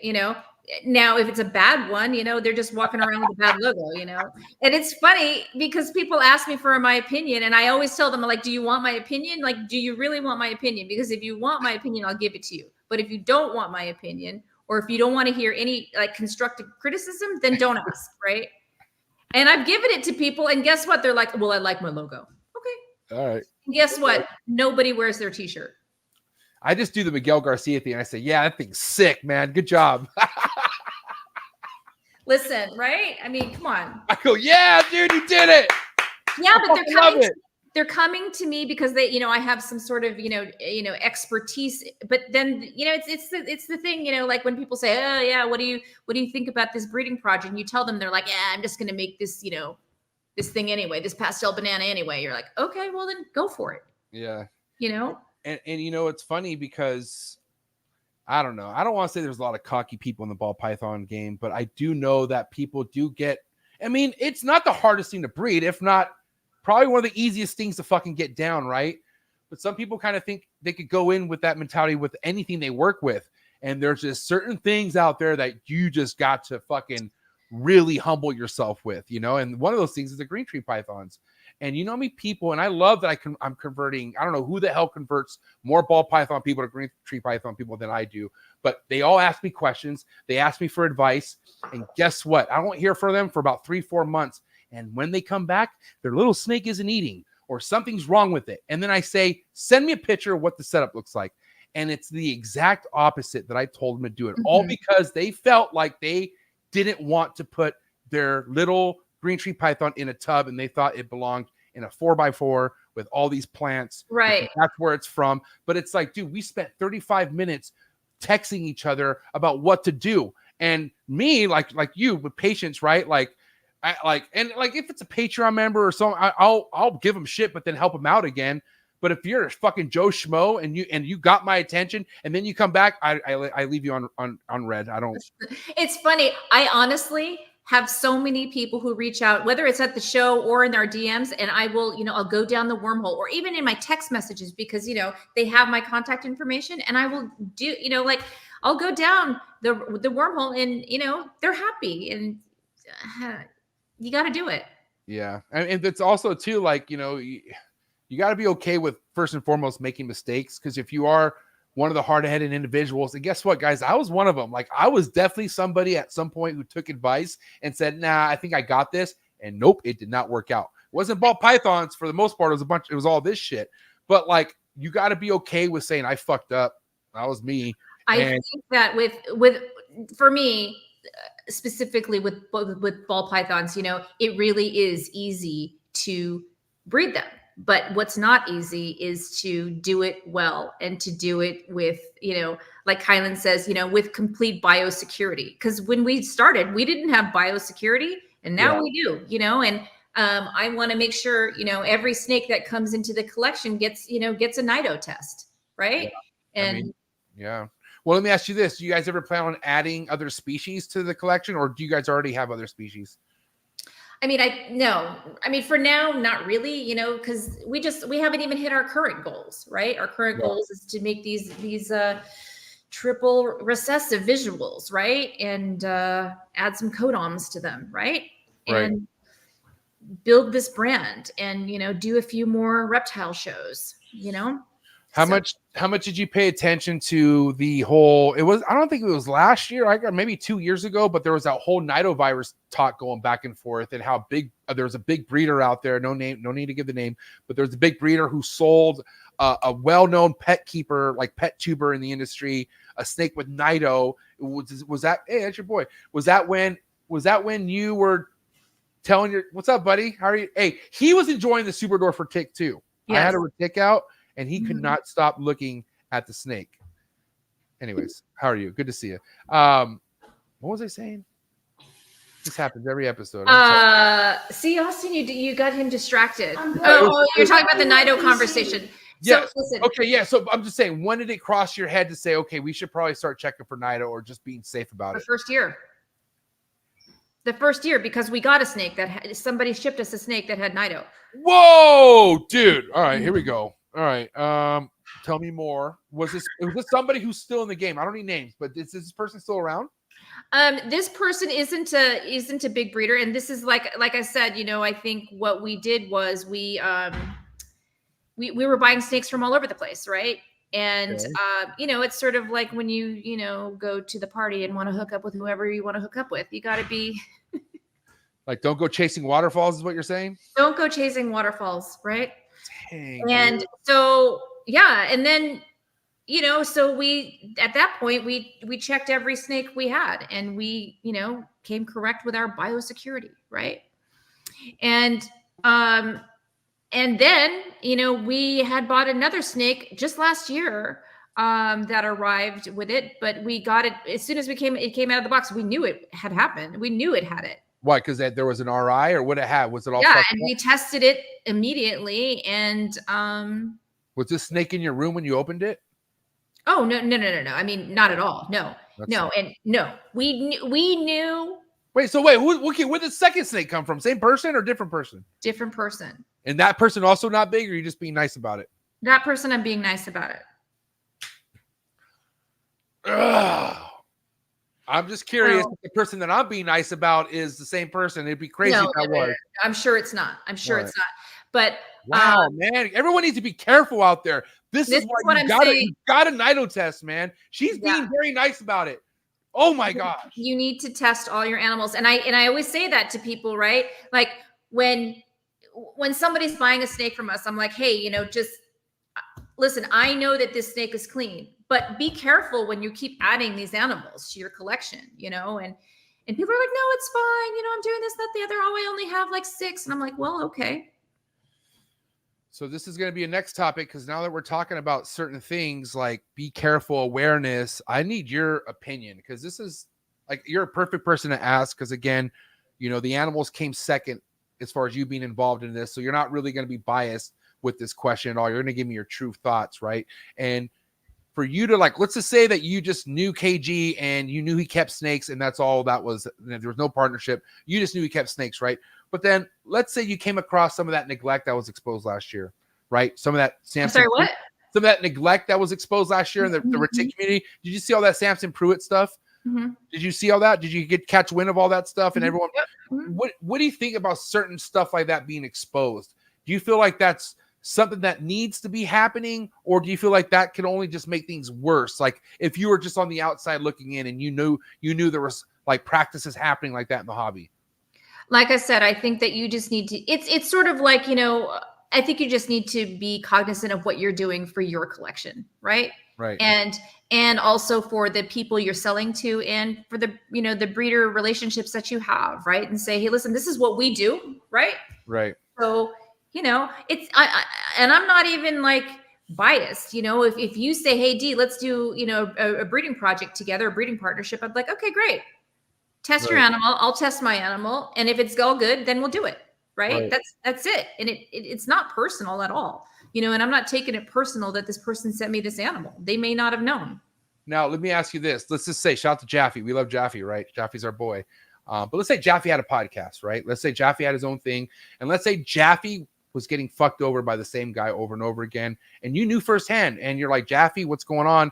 And the guy's just not taking care of it. Is it smart for Jaffe to say something on his show to create awareness, or is it not smart for Jaffe to say something? If that was something that was asked for advice from you, what would you say to that? I think that people just need to handle everything with a little bit more grace, honestly.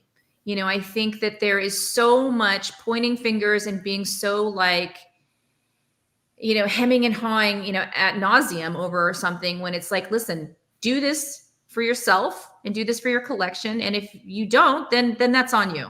Right. And if somebody is fucking with you, then you can, you know, be vocal about it. But I don't think you need to go on, you know, on every podcast, you know, blowing that shit up. I mean, listen, if somebody's doing you wrong, they're probably doing other people wrong too. So yeah, dude, you know, it's karma. That thing is so real. Like no matter how you look at it, what you put out comes right back to you. And this is why I will say so many good things happen to you in the reptile world if you just do right by them. I swear to God, you get good luck. You get good ways of good luck, you know. But also, it's like, I don't know. Like I just feel like if you fuck people over, it's just a matter of time. Like and I know this because there's people still involved in the industry who has a rap sheet of fucking people over, and they're just still around.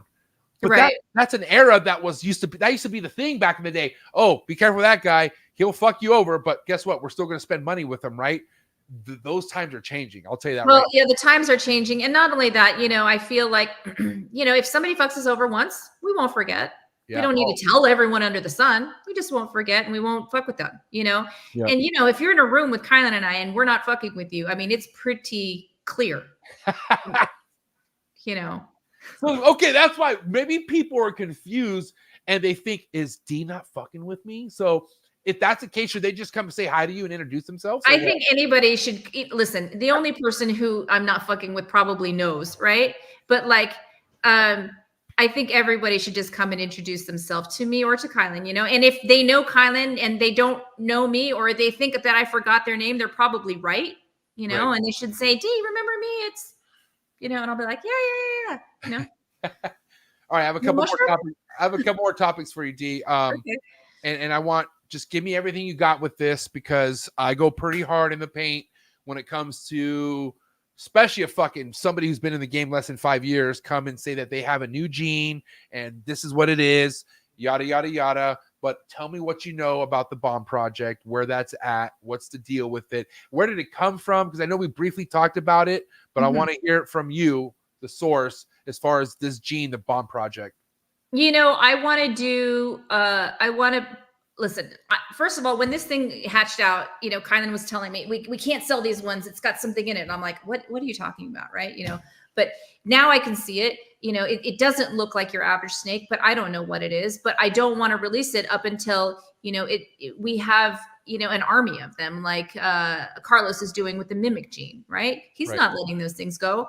And I think we should do the same thing with our bomb project, you know? So it came from a snake in France. And the snake was sold to us as an Enchi fire clown pied. And everything that snake breeds to creates, you know, half of the clutches come up with this thing. Right. And have you already bred holdbacks from that male? We're breeding it now. Yeah. So he's breeding now. So you're basically at the front end of all this shabam that we're talking about. Yeah. Mm-hmm. Okay. Now, obviously we're talking putting this in a recessive here, like it's going to go back into clown, or what are you guys putting it into? Yeah, sure. It's got to go into everything, you know? Yeah. I mean, why not? We've got so many snakes. Why not? Right. And this facility where all the snakes are at has space for more. Like you guys got room now, I'm assuming, or always had room. The thing, okay, so we have, I think we've got 4 adult breeder racks, and then we've got that what is it, the 150, I forget what it is, the ARS 150, and with all of the grow ups.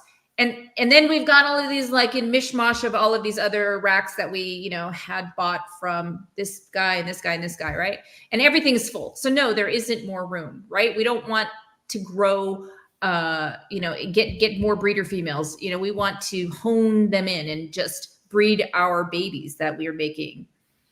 So. Okay. And yeah, and now that we have the rats there, there's no more room. There's no room, you know, there's no room. We're tapped. We're tapped. We're tapped. My Lord. It's funny though, really. I was telling Kylan this the other day, you know, I used to have the rats in my basement, and I can't believe I even did that. But, you know, we moved them to the snake facility, like maybe, I don't know, 3 weeks ago. And I actually missed them. I missed caring for them. It's pretty insane, you know, like I miss the habitual thing of just going down and feeding them, checking on them. Yeah. So.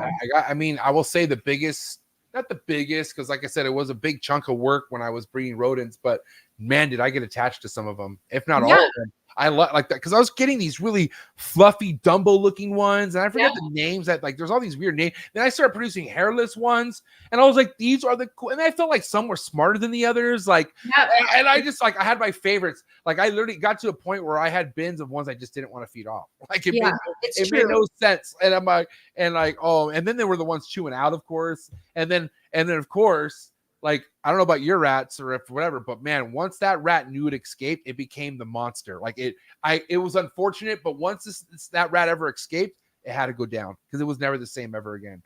They were that smart. Well, because we were also not sure of like what it would get into if it escaped. You know, if it would eat something just that it shouldn't be eating. So yeah, that's smart. Yeah, rats are gross, man. I mean, I get it. They're a produce, but nothing's more. I bred mice, ASFs. Rats are gross. I'm sorry. Rats are the worst. To me, it's funny. I think that the mice are the worst. You know, they are so rude. They're mean bad. They fuck each other up too, man. You lift it up by its tail. It'll turn around and bite you. Yeah, mice are mean. Yeah, I just don't love. We don't breed the mice. So yeah. But you know, I think that the good thing about the Norwegians is that they get big so fast. So you can, you know, you can feed, you know, a snake one of those versus, you know, the African field mice, and you've had to feed them, you know, 3 for the one Norwegian. You don't do any of the feeding, right? Like to the snakes itself. Like I love feeding the snakes. Oh, you do? Yes. That's awesome. I keep telling Kylan that, I mean, he does most of the feeding. You know, he doesn't like me. Honestly, he doesn't like me to do most of this stuff. He doesn't like me to feed. He doesn't like me to clean because he's very specific about, you know, his way. He's very player. Yes. But I think that there should be a blooper reel of me feeding. Really. I mean, it's like, are you freaking out all the time and like all jittery? Flying off the ladder, you know, screaming. Yeah. It's, you know, a lot of people think that Kylan and I should have a reality show, and that's really when I believe them. You know, you might want to look into it. I would say, man, and shout out to my boy Adler. You know Adler? I'm sure you know Adler, right? You might have met him at the show, but Adler does a lot of great content creating, and he created the Reptile Wives segment that he has, and I don't know where it's at, but man, I gotta tell you, the hobby needs more shit like that, like more of like the fun side of just the, you know, the growing pains of what we do, you know, but then also seeing like the male female like aspect of it, of, you know, because a lot of people think, I mean, it is a male dominant hobby, but females are definitely females are definitely in this too, you know what I'm saying? So that's another big reason why I wanted you back on the show, because I want more females to be kind of repping on here, if that makes sense. Yeah. I mean, it's not like I you know, get off the phone and have this you know, lifeline to all my girls in the industry. I really don't, you know. I mean, I think the only person that I really talk to a lot, or not talk to a lot, I mean, I see her at every show, is Wesley, and you know, she reaches out to me on Facebook a lot, which is sweet. And then, you know, it's mostly I just know the wives. You know, I know Troy's wife, you know, I know her, I know Lisa. Yeah, I know Melissa, Dean's wife, you know, but it's not like I know them well, right? I know them at the shows and I'm happy to see them every time, but you know, I don't have a book club with them. No, I feel you. Mm-hmm. All right, listen, my last question for you, okay? And I do have hot seat questions 2.0. Now that you're by yourself, okay, you get new hot seat questions. Okay, all right. So if we could kind of take things, all your knowledge, everything that you and KG have gathered in the last few years, and let's say it was starting over today, right? Mm-hmm.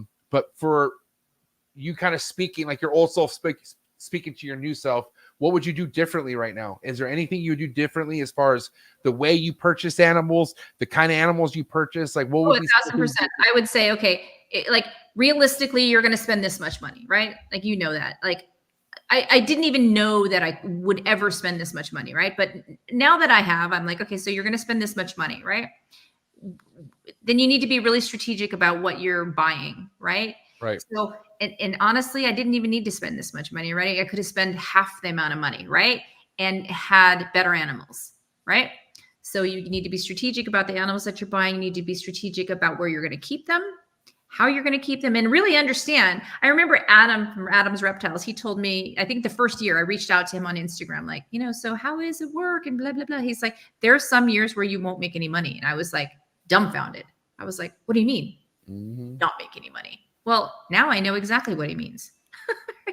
Because it costs, let's say, $2,000 a month just to keep the hobby going, right? Yeah. And that's not even Kylan and I getting paid. That's just for us to buy rats, pay for the electricity, you know, whatever else, you know, pay for testing, pay for bedding, right? So if you're willing to do all of that, then, you know, focus that, you know, spend half that money on the animals, the other half on the husbandry, and then you should be good. Yeah.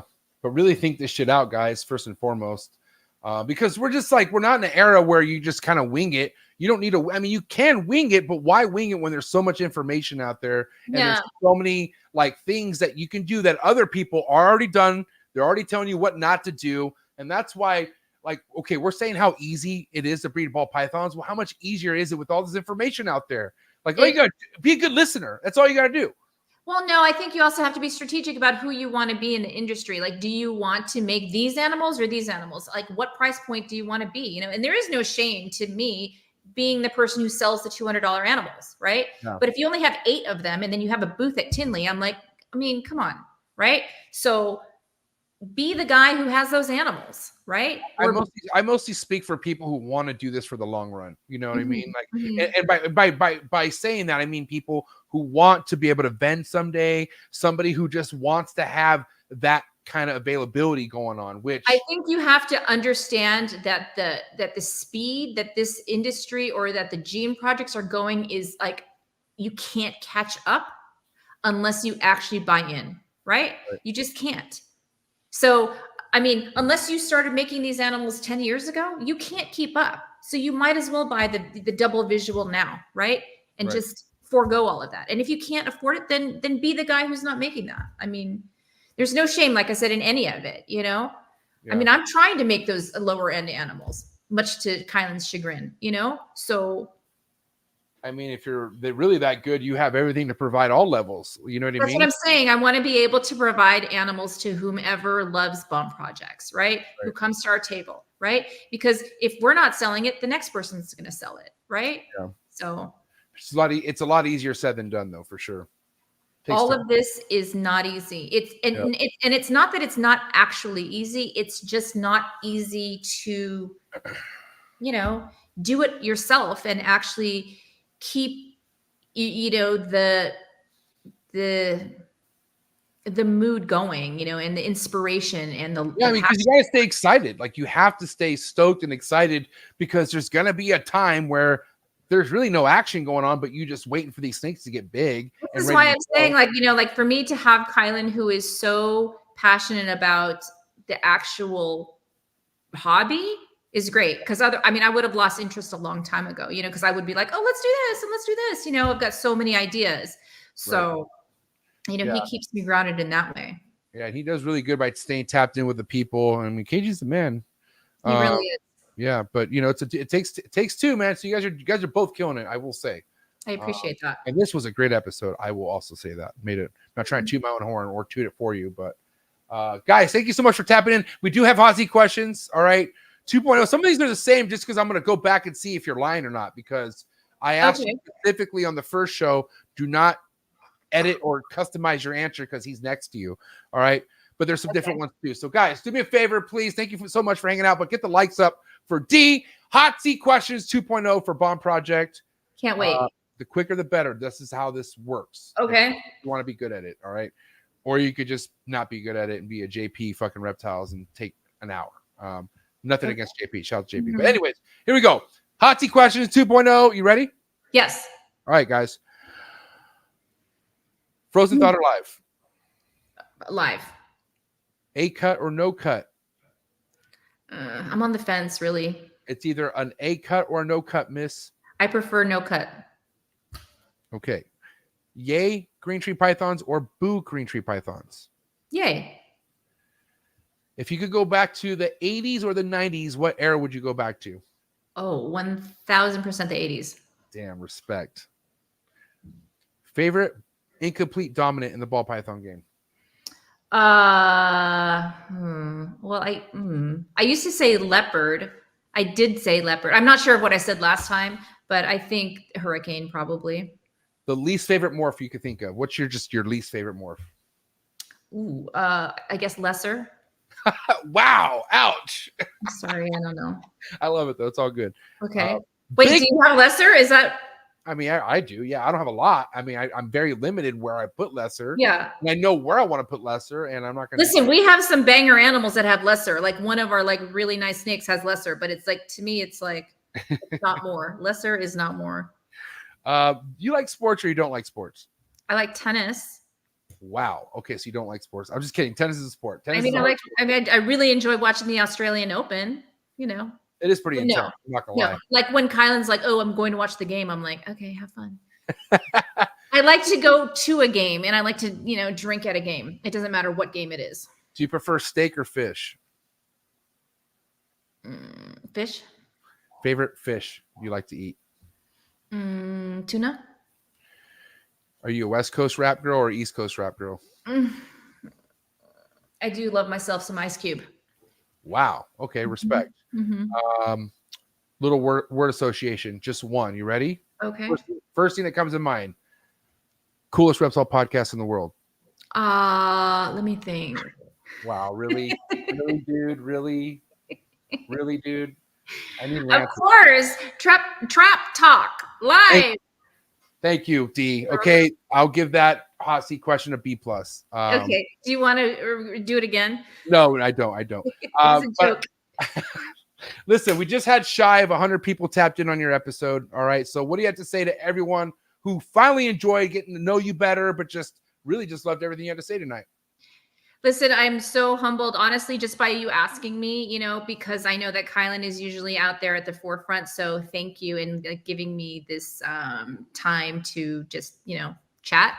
And like I said earlier, if anybody wants to say hello to me, I don't know, you know, whatever, because I'm hilarious, they should, right? We'll have fun and most likely have a drink. Most of the people who do introduce themselves to me, we end up having a really good time, honestly. Yeah, facts. But I'm not really going to introduce myself to, you know, somebody that I don't know, really, you know. And for anyone who's wondering, well, I mean, can I catch Dee at a show? You're going to be able to catch her at any Pomona or Anaheim show, right? Yeah, for sure. And your own show, whenever that next show is. Yeah, we're going to do it again. It's the first, I mean, we did it the first Saturday of December, and we'll do it again the first Saturday of December this year. Also downtown. I think we've got a venue that we're looking at now.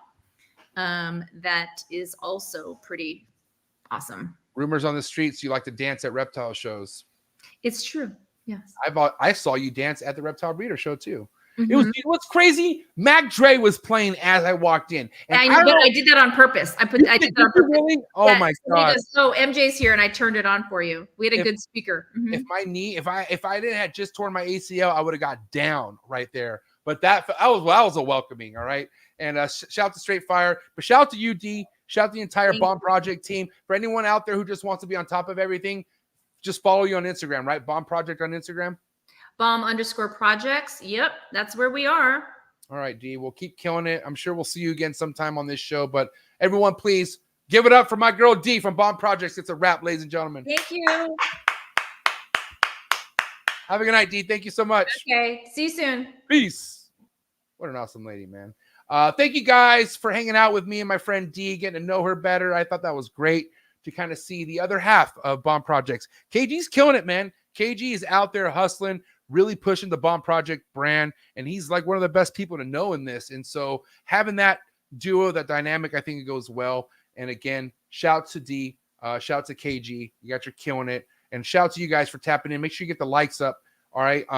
I didn't get to say this in the beginning of the episode. I kind of skipped it, but make sure you go subscribe to my other YouTube channel, the Trap Reptile Vlogs, because I'm going to go ahead and release all the projects that I have breeding here in the trap. And it's all going to go down 6:45 a.m. Pacific Standard Time. And then later on, kind of out of the blue, but I kind of feel like I have to do this. And I'm sure anyone who's tapped into the leopard gecko game already knows what's happening. But man, do we have some drama. Now, listen, the only reason why I'm going to address this is because this guy was on my show. And I had messages full on Facebook, some on Instagram, about how can I bring this guy on my show? Look what he did. And I guess I got to clear some stuff up. So if you want to see what that's all about, I'm doing a Reptile Community Friday episode tomorrow at 3 o'clock Pacific Standard Time. And yeah, see what that's all about. But it's all going to go down, man. Thank you so much for everyone who hung out. And again, I'm just shy of 10,000 on YouTube, subscribe-wise. So if you were tapped in for the first time tonight and you really enjoyed tonight's episode, can you please hit that subscribe button for me? It really means a lot, helps me a lot, motivates me. And also drop a comment in the comment section. Let me know what you like best out of this episode. Don't forget to drop a message anywhere. You need to give me some feedback. More than welcome to hear it. And hope you guys enjoy your night, man. Thank you so much again, D. Bomb Projects, the bomb. It's a wrap for episode 447. Have a good night. See you here Friday. Cheers.